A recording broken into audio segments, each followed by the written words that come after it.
وَلَمَّا سَكَتَ عَن مُوسَى الْغَضَبُ أَخَذَ الْأَلْوَاحَ وَفِي نُسْخَتِهَا هُدًى وَرَحْمَةٌ لِّلَّذِينَ هُمْ لِرَبِّهِمْ يَرْهَبُونَ. സത്യത്തിൽ നിങ്ങളുടെ നാഥൻ അല്ലാഹു മാത്രമാകുന്നു. 6 നാളിലായി വാനഭുവനങ്ങൾ സൃഷ്ടിച്ചവൻ. അനന്തരം അവൻ സിംഹാസനസ്ഥനായി. അവൻ രാവുകൊണ്ട് പകലിനെ പൊതിയുന്നു, പകലോ രാവിനെ തേടി കുതിക്കുന്നു. അവൻ സൂര്യചന്ദ്രന്മാരെയും താരകങ്ങളെയും സൃഷ്ടിച്ചു. ഒക്കെയും അവന്റെ ആജ്ഞാനുവർത്തികളാകുന്നു. അറിയുക, അവന്റേതു മാത്രമാകുന്നു സൃഷ്ടി, അവന്റേതു മാത്രമാകുന്നു ശാസനയും. സർവ്വലോകങ്ങളുടെയും നാഥനും പരിപാലകനുമായ അല്ലാഹു അത്യധികം അനുഗ്രഹമുടയവനത്രേ. ആയത്തിലെ യൗം എന്ന പദം കൊണ്ടുള്ള വിവക്ഷ ഭൂലോകവാസികൾ അർത്ഥമാക്കുന്നതുപോലെ 24 മണിക്കൂറുള്ള ഒരു ദിവസമാകാം, ഘട്ടം, ദശ എന്നീ അർത്ഥത്തിലുമാവാം അതുപയോഗിച്ചത്. സൂറത്തുൽ ഹജ്ജ് സൂക്തം 47 പറഞ്ഞിരിക്കുന്നു, താങ്കളുടെ നാഥങ്കൽ ഒരു ദിനം നിങ്ങൾ എണ്ണിപ്പോരുന്ന 1000 വർഷത്തിന് തുല്യമാണ്.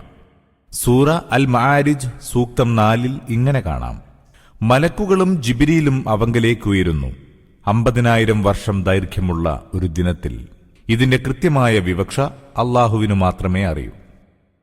ഇസ്തവ അലൽ അർശ് എന്ന പ്രയോഗത്തിനാണ് സിംഹാസനത്തിൽ ഉപവിഷ്ടനായി എന്നർത്ഥം കൊടുത്തിരിക്കുന്നത്. അല്ലാഹുവിന്റെ സിംഹാസനാരോഹണം ഏതു തരത്തിലുള്ളതാണെന്ന് മനസ്സിലാക്കുക പ്രയാസകരമാണ്. ഒരുപക്ഷേ അവൻ പ്രപഞ്ചം സൃഷ്ടിച്ച ശേഷം വല്ല സ്ഥലവും തന്റെ അനന്ത സാമ്രാജ്യത്തിന്റെ തലസ്ഥാനമായി നിശ്ചയിച്ചിരിക്കാം. അവിടം അവന്റെ വെളിപാടുകളുടെ കേന്ദ്രമായി അംഗീകരിച്ചിരിക്കുകയുമാവാം. ആ വിശിഷ്ട സ്ഥാനത്തിനാവണം അർശ് എന്ന് നാമകരണം ചെയ്തത്.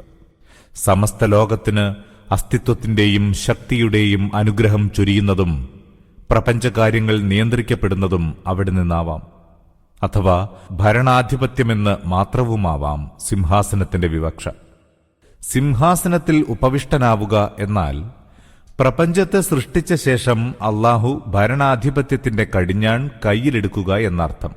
അല്ലാഹുവുമായി ബന്ധപ്പെടുത്തുമ്പോൾ സിംഹാസനാരോഹണത്തിന്റെ അർത്ഥവിശദീകരണങ്ങൾ എന്തുമാവട്ടെ, ഖുർആനിൽ ആ പരാമർശത്തിന്റെ ഉദ്ദേശ്യം ഇതാണ്. പ്രപഞ്ചത്തിന്റെ സ്രഷ്ടാവും സംവിധായകനും മാത്രമല്ല അല്ലാഹു, അതിന്റെ നിയന്താവും ഭരണാധിപനും കൂടിയാണ്. പ്രപഞ്ച സൃഷ്ടിക്ക് ശേഷം അതുമായി ഒരു ബന്ധവും പുലർത്താതെ അവൻ എവിടെയോ സ്വസ്ഥമായി കഴിഞ്ഞുകൂടുകയല്ല. അഖില പ്രപഞ്ചത്തിൽ അതിന്റെ വിശദാംശങ്ങളിലോളം ആധിപത്യം വാഴുന്നത് അവനാണ്. ഭരണാധിപത്യത്തിന്റെ എല്ലാ അധികാരാവകാശങ്ങളും സ്ഥിതി ചെയ്യുന്നത് അവനിലാണ്. ചെറുതും വലുതുമായ എല്ലാ വസ്തുവും അവന്റെ മാത്രം ആജ്ഞാനുവർത്തിയും ഹിതാനുസാരിയുമത്രേ. പ്രപഞ്ചത്തിന്റെ ഭാഗധേയം അവന്റെ മാത്രം വിധിക്ക് വിധേയമാണ്. അത് മുഖേന വിശുദ്ധ ഖുർആൻ അടിസ്ഥാനപരമായ ഒരു തെറ്റിദ്ധാരണയുടെ അടിവേര് അറുത്തുകളഞ്ഞിരിക്കുന്നു. ആ തെറ്റിദ്ധാരണയാണ് മനുഷ്യനെ ചിലപ്പോൾ ബഹുദൈവ വിശ്വാസമാകുന്ന അബദ്ധത്തിലേക്കും ചിലപ്പോൾ അധികാരപ്രമത്തതയാകുന്ന അബദ്ധത്തിലേക്കും തള്ളിവിടുന്നത്.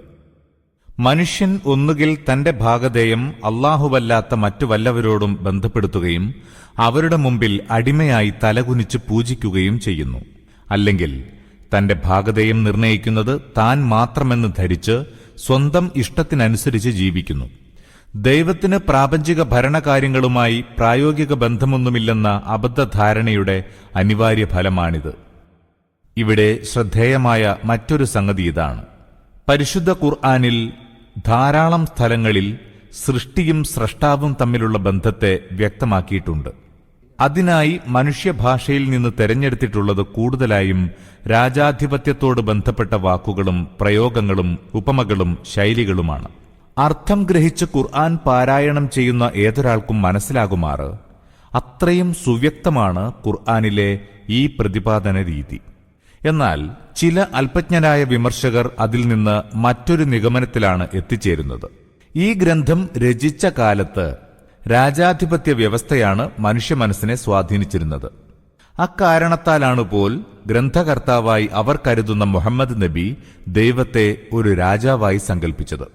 വാസ്തവത്തിൽ വിശുദ്ധ ഖുർആൻ ആവിഷ്കരിച്ച ശാശ്വതവും സനാതനവുമായ യാഥാർത്ഥ്യത്തിന് കടകവിരുദ്ധമാണ് ഈ പ്രസ്താവന. ആകാശഭൂമികളിൽ രാജ്യത്വവും ആധിപത്യവും ഒരേ ഒരു സത്തയുടെ അവകാശമാണ്. പരമാധികാരമെന്ന് പറയുന്നത് അവന് മാത്രമുള്ളതാണ്. ഒരു കേന്ദ്രീകൃത വ്യവസ്ഥയാണ് പ്രാപഞ്ചിക വ്യവസ്ഥിതി. അതിൽ സമസ്ത അധികാരങ്ങൾ അവൻ മാത്രമാണ് കൈകാര്യം ചെയ്യുന്നത്. അതിനാൽ ഈ വ്യവസ്ഥയിൽ വല്ല വ്യക്തിയോ വിഭാഗമോ തങ്ങൾക്ക് അല്ലെങ്കിൽ മറ്റാർക്കെങ്കിലും ഭാഗികമോ സമ്പൂർണമോ ആയ ആധിപത്യം അവകാശപ്പെടുന്നുവെങ്കിൽ അതെല്ലാം കേവലം വ്യാമോഹം മാത്രമാണ്.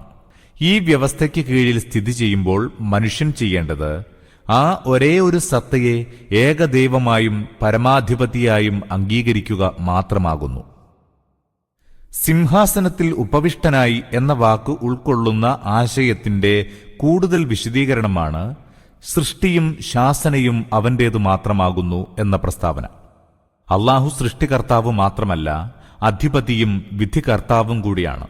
പ്രപഞ്ചത്തെ സൃഷ്ടിച്ച ശേഷം അതിൽ ഭരണം നടത്താൻ മറ്റാരെയെങ്കിലും അവൻ ഏൽപ്പിച്ചിട്ടില്ല. അവരിൽ ഏതെങ്കിലും വിഭാഗത്തെ ഇഷ്ടം പോലെ പ്രവർത്തിച്ചുകൊള്ളാൻ വിട്ടിട്ടുമില്ല. പ്രപഞ്ചത്തിന്റെ നിയന്ത്രണവും അവന്റെ കൈകളിൽ തന്നെയാണ്.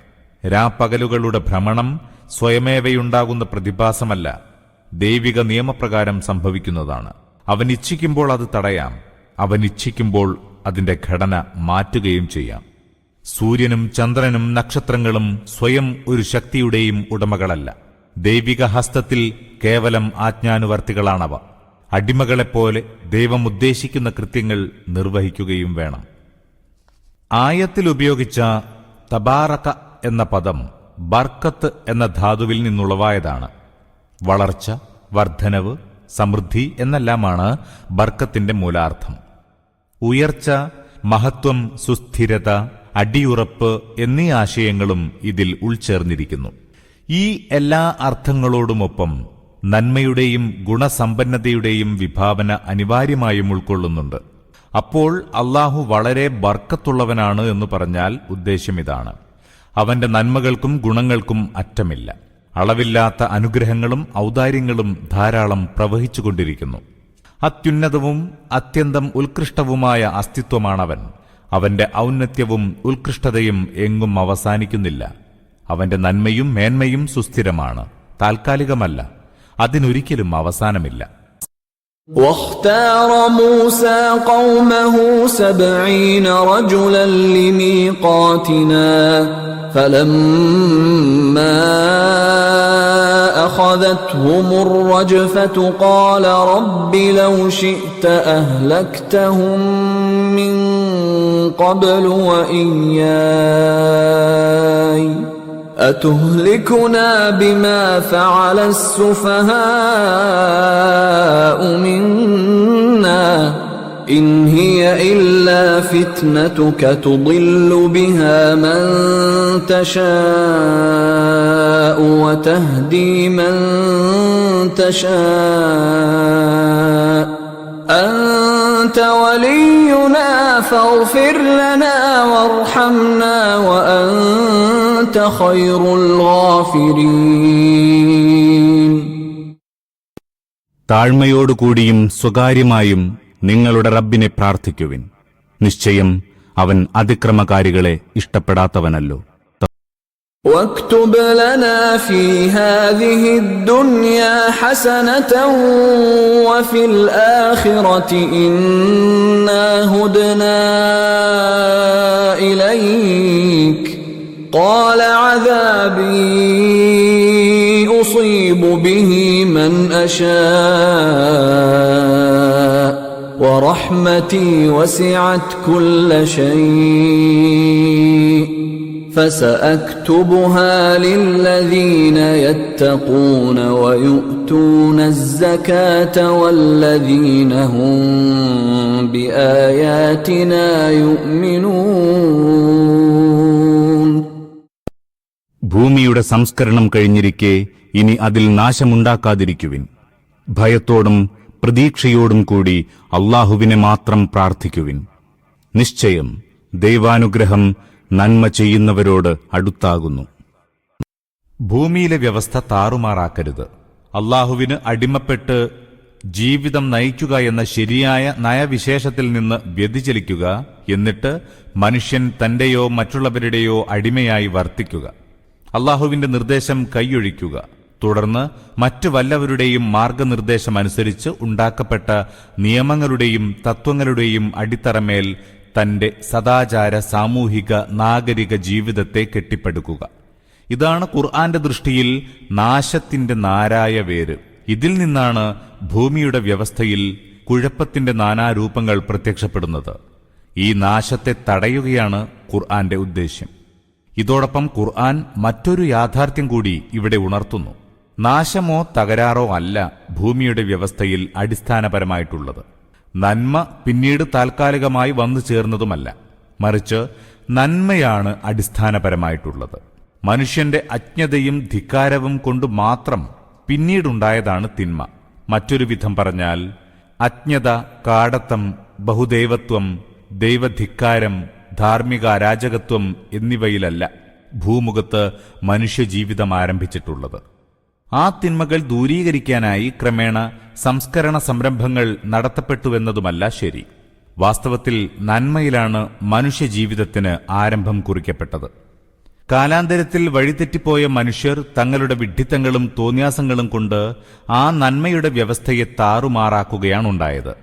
ഈ തിന്മയെ തുടച്ചു നീക്കാനും ശരിയായ ജീവിത വ്യവസ്ഥ പുനഃസ്ഥാപിക്കാനുമായി അള്ളാഹു കാലാകാലങ്ങളിൽ തന്റെ ദൂതന്മാരെ അയച്ചുകൊണ്ടിരുന്നു. നന്മയുടെ അടിസ്ഥാനത്തിൽ ഉണ്ടാക്കപ്പെട്ട ഭൂലോക വ്യവസ്ഥയിൽ കുഴപ്പമുണ്ടാക്കാതിരിക്കുക എന്ന പ്രബോധനമാണ് എല്ലാ കാലത്തും അവർ മനുഷ്യർക്ക് നൽകിക്കൊണ്ടിരുന്നത്.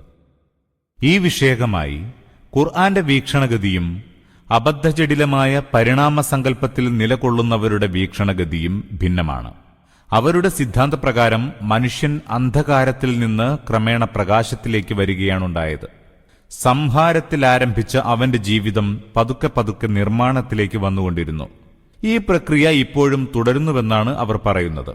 നേരെമറിച്ച് ഖുർആന്റെ വാദം ഇതാകുന്നു: തികഞ്ഞ പ്രകാശത്തിൽ തന്നെയാണ് മനുഷ്യനെ അള്ളാഹു ഭൂമിയിൽ അധിവസിപ്പിച്ചത്. അവന്റെ ജീവിതം ഒരു ഉത്തമ വ്യവസ്ഥയിൽ ആരംഭിച്ചു. അനന്തരം പൈശാചിക ദുർബോധനങ്ങൾ കടിമപ്പെട്ട് മനുഷ്യൻ പലപ്പോഴും അന്ധകാരത്തിൽ ചെന്നുപെട്ട് ആ നല്ല വ്യവസ്ഥയെ അലങ്കോലപ്പെടുത്തുകയും ചെയ്തു. അങ്ങനെ അവനെ അന്ധകാരത്തിൽ നിന്ന് പ്രകാശത്തിലേക്ക് ആനയിക്കാനും തിന്മയിൽ നിന്ന് നന്മയിലേക്ക് തിരിച്ചു കൊണ്ടുവരാനുമാണ് അള്ളാഹു അവന്റെ ദൂതന്മാരെ അടിക്കടി അയച്ചുകൊണ്ടിരുന്നത്. സൂക്തത്തിൽ ഫസാദ് അഥവാ നാശമെന്ന് പറഞ്ഞത് എന്തിനെയാണെന്ന് അള്ളാഹുവിനെ മാത്രം പ്രാർത്ഥിക്കുവിൻ എന്ന വാക്യം കൂടുതൽ വ്യക്തമാക്കുന്നു. ഏകദൈവത്തെ വിട്ട് മറ്റാരെയെങ്കിലും രക്ഷാധികാരിയും കൈകാര്യകർത്താവും സംരക്ഷകനും സഹകാരിയുമായി സ്വീകരിച്ച് അവരോട് സഹായത്തിനും തുണയ്ക്കും വേണ്ടി പ്രാർത്ഥിക്കുക എന്നതാണത്.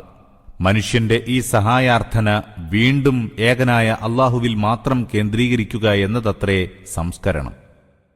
ഭയത്തോടും പ്രതീക്ഷയോടും കൂടി പ്രാർത്ഥിക്കുക എന്നതിന്റെ ഉദ്ദേശ്യം ഇതത്രേ. നിങ്ങൾ ഭയപ്പെടുന്നത് അള്ളാഹുവിനെ മാത്രമായിരിക്കണം. പ്രതീക്ഷകളും ആഗ്രഹങ്ങളും ബന്ധപ്പെടുത്തുന്നതും അവനോട് മാത്രമായിരിക്കണം. നിങ്ങളുടെ ഭാഗധേയം അവന്റെ കടാക്ഷത്തെ ആശ്രയിച്ചാണിരിക്കുന്നത്. വിജയ സൗഭാഗ്യങ്ങൾ നേടുന്നത് അവന്റെ സഹായം കൊണ്ട് മാത്രമാണ്. ഈ ബോധത്തോടെയാവണം അവനെ പ്രാർത്ഥിക്കുന്നത്.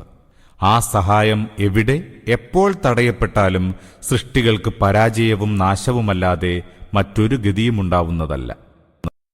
الذين يتبعون الرسول النبي الأمي الذي يجدونه مكتوبا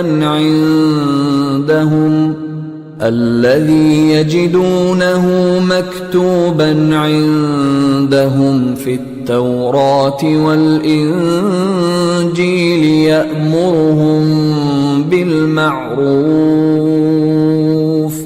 يأمرهم بالمعروف وينهاهم عن المنكر ويحل لهم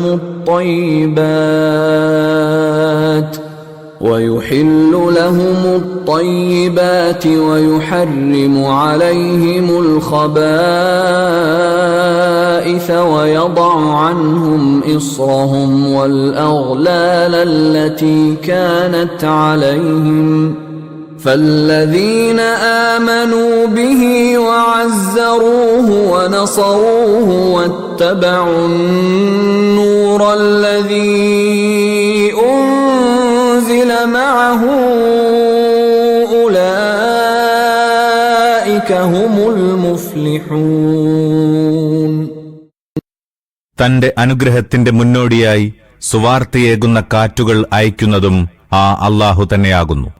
അത് ജലവാഹികളായ മേഘങ്ങളെ ഉയർത്തിയാൽ നാം അതിനെ തരിശായ ഭൂമിയിലേക്ക് നയിക്കുകയും അവിടെ മഴ വർഷിക്കുകയും ആ തരിശു ഭൂമിയിൽ നിന്ന് പല പല ഫലങ്ങൾ ഉൽപ്പാദിപ്പിക്കുകയും ചെയ്യുന്നു.